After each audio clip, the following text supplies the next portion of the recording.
যারা ভাই গাড়ির বিষয়ে অল্প একটু নতুন, যারা কম জানুন তাগর বিষয়ে কইতেছি। এই যে আমার বোতল দেখছেন, পানির একটা বোতল। এই পানি গাড়ির মধ্যে ডালুর লাগে কে লেগে জানুন, এই যে গ্লাসটা আছে যে, এই গ্লাসের এই পানিটা শেষ হয়ে গেলে এই গ্লাসটা পানি ছাড়া যদি ওয়াইপারটা ঘুরাই তো গ্লাসও নষ্ট হয়ে যাবে, আনসার মোটরও নষ্ট হয়ে যাবে। আর পানি এই যে কই ডালিয়ে আনসার যাইতেছি অল্প একটু আগে। এই যে ভাই এই যে পানিটা ডালতেছি, এই পানিটা আপনারা ফিল্টার করা পানি ডালবেন যেন আয়রন যেন না থাকে। আর যদি শেষ হয়ে যায় কিনেও ডালতে পারবেন। এই যে আমি এক বোতল ডালছি, আর এনে ডালার পরে তার একটা কাম করেন কি জানুন, এই যে বাড়ি যদি ডাল, এই যে শ্যাম্পু, এই যে শ্যাম্পু ডালিয়ে দিছি।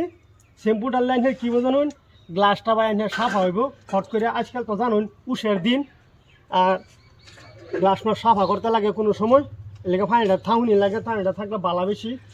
এই যে আমি 1 লিটার পানি ডাইলে দিছি, ডাইলে দেওয়ার লগে এই যে ফুল হয়ে গেছে ভাই, পানিটা ফুল হয়ে গেছে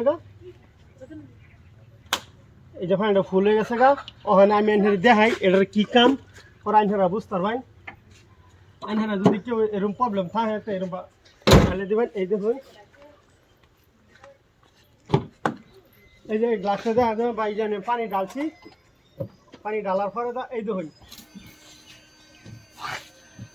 দেখছেন শ্যাম্পুর পানি উঠছে, গ্লাসটা একদম সাফা হয়ে গেছে